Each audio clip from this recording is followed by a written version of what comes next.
नमस्कार विद्यार्थी मित्रांनो.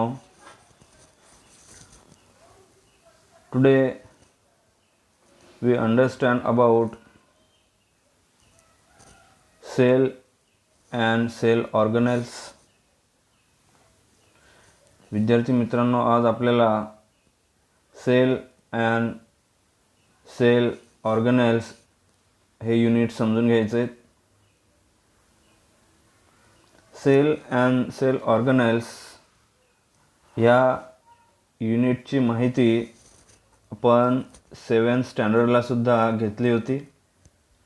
सेल म्हणजे काय असतं, त्याची डेफिनेशन्स, त्याचे काही बेसिक ऑर्गनेल्स आपण 7th स्टँडर्डला समजून घेतले होते.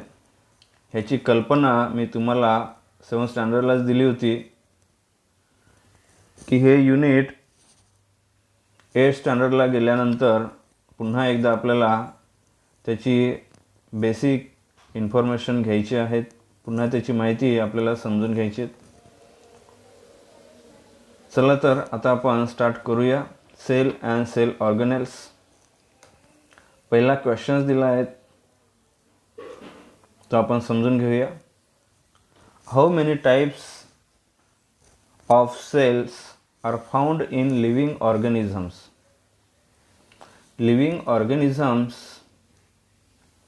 म्हणजे सजीवांमध्ये किती प्रकारच्या पेशी आढळतात असा आपल्याला प्रश्न विचारला आहे.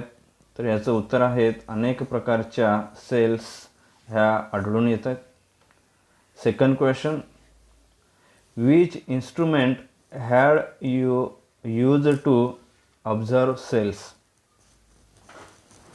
म्हणजेच सेल ऑब्झर्व करण्यासाठी तुम्ही कोणते इन्स्ट्रुमेंट वापराल.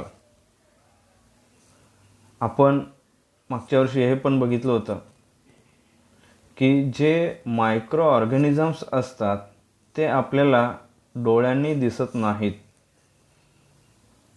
आणि अशा प्रकारचे जे लिव्हिंग ऑर्गॅनिझम्स किंवा मायक्रो ऑर्गॅनिझम्स आहेत की त्या डोळ्यांनी आपल्याला दिसू शकत नाहीत, त्यासाठी एक इन्स्ट्रुमेंट आपल्याला वापरावं लागते आणि त्याचे नाव आपणास माहिती आहे आणि ते म्हणजेच मायक्रोस्कोप. त्या इन्स्ट्रुमेंटचं नाव आहे मायक्रोस्कोप. लास्ट इयर आपण सेलची डेफिनेशन्स बघितली होती, पुन्हा एकदा समजून घेऊया. Cell is structural and functional unit of living organisms. Living organisms म्हणजे सजीव. सजीवांचं एक स्ट्रक्चरल अँड फंक्शनल युनिट आहे, ते एकक आहेत.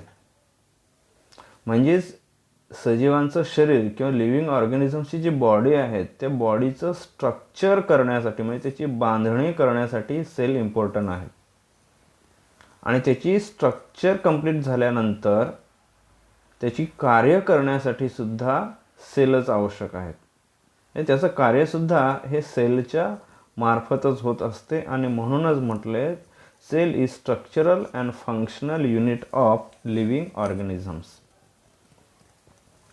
According to the function of cells, म्हणजे त्या सेलच्या फंक्शनवरून cells of different sizes and structures are found in different organs.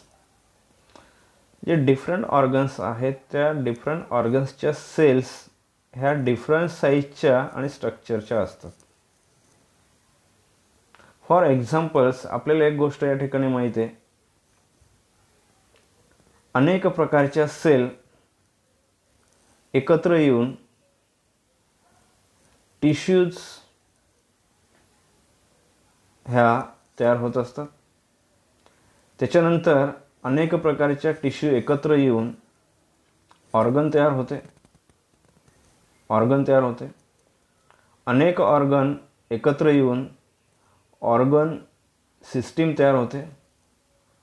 अनेक ऑर्गन सिस्टीम एकत्र येऊन एक लिव्हिंग ऑर्गॅनिझम्स या ठिकाणी तयार होत असते, हे आपल्याला माहिती आहे. आता फॉर एक्झाम्पल आपण एक ऑर्गन्स बघितलं, हार्ट हे सुद्धा एक ऑर्गन आहे. तर हार्ट ज्या सेलपासून बनलेले आहेत त्या सेलची साईज आणि स्ट्रक्चर हे डिफरंट आहेत फ्रॉम अदर ऑर्गन्स. आता लंग्स हे अदर ऑर्गन जर आपण समजून घेतलं तर त्या हार्ट आणि लंग्स या दोघांच्या सेल्स ह्या डिफरंट स्ट्रक्चरच्या आणि डिफरंट साईजच्या असतात असं आपण या ठिकाणी म्हणू शकतो. बघा, ही एक इमेज आहे, तुम्हाला सगळ्यांना माहिती आहे, ह्याला मायक्रोस्कोप असे म्हणतात. मायक्रोस्कोपचे सुद्धा टाईप्स आहेत, तेही आपण मागच्या वर्षी बघितले होते. एक सिंपल मायक्रोस्कोप, त्याच्यानंतर इलेक्ट्रॉनिक मायक्रोस्कोप, आणि हा जो आहे ह्याला कंपाऊंड मायक्रोस्कोप असे म्हणतात. Next, structure of the cell. आता जी सेल आहे त्या सेलचं स्ट्रक्चर आपल्या ठिकाणी बघायचे. या इमेजमध्ये 2 प्रकारच्या डायग्रॅम दिल्या आहेत. पहिली आहे ती प्लांट सेल आणि दुसरी आहे ती ॲनिमल सेल. आणि ह्या दोन्ही सेलच्या इंटरनल पोर्शनमध्ये हे वेगवेगळ्या प्रकारचे ऑर्गनेल्स या ठिकाणी दिलेले आहेत. जसे आपल्याला हात, पाय, डोळे, नाक, कान अशा प्रकारचे अवयव आहेत, त्याचप्रमाणे ह्यांनासुद्धा हे अवयव या ठिकाणी आहेत आणि ह्यांनाच ऑर्गनेल्स असे म्हणतात. आणि मग हे स्ट्रक्चर आपल्या ठिकाणी समजून घ्यायचे आहेत. आता या ठिकाणी हे फिल इन द ब्लँक्स दिलं आहे ते आपल्याला समजून घ्यायचे आहेत. आता हे जो पहिलं आहे त्याला काय म्हणतात, दुसरं ऑर्गनेल्स आहेत त्याला काय म्हणतात. तर अशा प्रकारे आपल्याला हे स्ट्रक्चर या ठिकाणी समजून घ्यायचं आहे. त्याच्यानंतर पुस्तकात अशा प्रकारचा टेबल दिला आहे, तेही आपण समजून घेऊया. कंपोनंट्स दिलेत, cell membrane, cell wall, plastids, vacuoles, Golgi complex, mitochondria, अशा प्रकारे हे कंपोनंट्स दिलेत. हे जे कंपोनंट्स आहेत ते ॲनिमल सेलमध्ये आणि प्लांट सेलमध्ये प्रेझेंट आहे का ॲबसेंट आहेत अशा प्रकारचं कंपॅरेटिव्हली आपल्या ठिकाणी करायचे.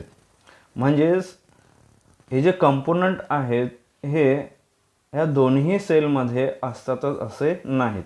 काही कंपोनंट प्रेझेंट असतात तर काही ॲबसेंट असतात. जसं की आपण आपला जर विचार केला ह्युमन बिईंगचा, तर ह्युमन बिईंगला ज्याप्रमाणे हात आहेत त्याप्रमाणे इतर ॲनिमल्सला अशा प्रकारचे हात नाहीत. म्हणजे त्याचप्रमाणे इथंसुद्धा ॲनिमल सेल आणि प्लांट सेल याच्यामध्ये काही कंपोनंट हे प्रेझेंट असतात तर काही ॲबसेंट असतात, म्हणजे डिफरंट असतात. तर ते सुद्धा आपल्याला या ठिकाणी समजून घ्यायचं आहे, ते बघूया आपण. बघा, या ठिकाणी ह्या 2 प्रकारच्या डायग्राम्स दिल्या आहेत. पुन्हा अगेन सेल पहिली आहेत प्लांट सेल आणि दुसरी आहेत ॲनिमल सेल. आता बघा, व्यवस्थित समजून घ्या. वाटल्यास व्हिडिओ पॉज करून हा डायग्राम व्यवस्थित ऑब्झर्व करा आणि त्याचे जे ऑर्गनेल्स आहे ते आयडेंटिफाय करण्याचा प्रयत्न करा. एक एक बघा, इथं ही प्लांट सेल आहेत, ह्याच्यामध्ये सायटोप्लाझम आहेत, सेल मेम्ब्रेन, सेल वॉल, त्याच्यानंतर ह्या इथं क्लोरोप्लास्ट आहेत, त्याच्यानंतर nucleus, nuclear pore, nuclear envelope, nucleolus, chromatin, mitochondrion, vacuoles, ribosomes, lysosome, Golgi apparatus, त्याच्यानंतर एंडोप्लाझमिक रेटिक्युलम, त्याच्यानंतर सेंट्रिओल्स, सायटोप्लाझम. म्हणजे अशा प्रकारे या ठिकाणी हे ऑर्गनेल्स दिलेले आहेत, ते आपण व्यवस्थित समजून घ्यायचे. आता फक्त आपण प्लांट सेल आणि ॲनिमल सेल या दोन्ही सेलमध्ये कोणकोणते कंपोनंट प्रेझेंट आहेत किंवा ॲबसेंट आहेत एवढंच आपल्याला या ठिकाणी समजून घ्यायचे. नंतरच्या व्हिडिओमध्ये किंवा सेकंड पार्टमध्ये आपण जेव्हा बघणार आहोत तेव्हा त्या प्रत्येकाचा फंक्शन्स आणि स्ट्रक्चर आपल्या ठिकाणी बघायचं आहे. बघा, अगेन ह्या ठिकाणी एक डायग्राम्स दिले आहेत, व्यवस्थित ऑब्झर्व करा. ही प्लांट सेल आहेत आणि ही दुसरी ॲनिमल सेल आहेत. आता ह्याच्यावरून सुद्धा आपण कंपेअर करू शकतो. आता फॉर एक्झाम्पल मायटोकॉन्ड्रिया प्लांट सेलमध्ये सुद्धा आहेत आणि ॲनिमल सेलमध्ये सुद्धा आहेत. दुसरं आहेत सेल मेम्ब्रेन, प्लांट सेलमध्ये सुद्धा प्रेझेंट आहेत आणि ॲनिमल सेलमध्ये सुद्धा प्रेझेंट आहेत. क्लोरोप्लास्ट बघा, प्लांट सेलमध्ये ते प्रेझेंट आहेत, परंतु ॲनिमल सेलमध्ये कुठे दिसत नाहीत. म्हणजे क्लोरोप्लास्ट हे ॲनिमल सेलमध्ये ॲब्सेंट आहेत. त्याच्यानंतर सेल वॉल, पुन्हा एकदा ऑब्झर्व करा, प्लांट सेलमध्ये प्रेझेंट आहेत, ॲनिमल सेलमध्ये ते ॲब्सेंट आहेत. म्हणजे अशा प्रकारे आपण त्या कंपोनंटची कंपॅरिझन या ठिकाणी करायची आहेत. पुन्हा आपण ही एक डायग्राम बघूया आणि या डायग्रामवरून आपल्या चांगल्या लक्षात येईल दोन्ही सेलचे कंपोनंट कशा प्रकारचे आहेत ते आपण व्यवस्थित या डायग्रामवरून समजून घेऊया. बघा इथं plant cell and animal cell त्या दोघांचे कंपोनंट्स या ठिकाणी दिलेले आहेत. आता cell wall is present only in plant cell. म्हणजे सेल वॉल हे ॲनिमल सेलमध्ये ॲब्सेंट आहेत. म्हणजे या ठिकाणी म्हटले नो सेल वॉल. त्याच्यानंतर जे व्हॅक्युल्स असतात त्या प्लांट सेलमध्ये लार्ज असतात, तर ॲनिमल सेलमध्ये ते स्मॉल असतात किंवा काहीमध्ये ॲब्सेंटसुद्धा असतात. त्याच्यानंतर क्लोरोप्लास्ट प्लांट सेलमध्ये प्रेझेंट, ॲनिमल सेलमध्ये त्या ॲब्सेंट आहेत. फ्लॅजेला ओनली इन गॅमेट्स आणि ह्याच्यामध्ये फ्लॅजेला व्यवस्थित असतात. म्हणजे अशा प्रकारे प्लांट सेलमध्ये काही कंपोनंट्स प्रेझेंट आहेत, ते ॲनिमल सेलमध्ये ॲब्सेंट आहेत. आणि काही जे कंपोनंट आहेत ते कॉमन आहेत. फॉर एक्झाम्पल मायटोकॉन्ड्रियाज ते प्लांट सेलमध्ये पण आहेत आणि ॲनिमल सेलमध्ये पण आहेत. त्याच्यानंतर गॉल्गी ऑपरेटर्स म्हणजे त्याला गॉल्गी समूह, गॉल्गी कॉम्प्लेक्स असं आपण या ठिकाणी म्हणत असतो, ते दोघांमध्ये प्रेझेंट आहेत. एंडोप्लाझ्मिक रेटिक्युलम दोन्ही याच्यात प्रेझेंट आहेत. न्यूक्लियस दोन्ही सेलमध्ये प्रेझेंट आहेत. सायटोप्लाझम दोन्ही सेलमध्ये प्रेझेंट आहेत आणि रायबोसोमसुद्धा दोन्ही सेलमध्ये प्रेझेंट आहे. तर अशा प्रकारे आपण component of plant cell and animal cell हे कम्पेअर करू शकतो. ह्याच्यावर आपल्याला क्वेश्चनसुद्धा हे विचारला जात असतो, differentiate between plant cell and animal cell. अशा वेळेस आपल्याला हे पॉईंट्स लिहिणं अपेक्षित आहेत. Cell wall is present only in plant cell, cell wall is present in animal cell. अशा प्रकारे आपण त्या ठिकाणी कंपॅरेटिव्हली हे एक्सप्लेन करू शकतो. विद्यार्थी मित्रांनो, हे झालं फक्त components of plant cell and animal cells. आता ह्या प्रत्येक कंपोनंट्सची इन्फॉर्मेशन्स आपल्याला व्यवस्थित समजून घ्यायचं आहे. म्हणजे त्याचं फंक्शन आणि स्ट्रक्चर आपल्याला व्यवस्थित समजून घ्यायचं आहे. तर त्याचं जे काही फंक्शन आणि स्ट्रक्चर आहे ते आपण दुसऱ्या पार्टमध्ये समजून घेऊया. या पार्टमध्ये आपण या इथंच थांबूयात. थँक्यू.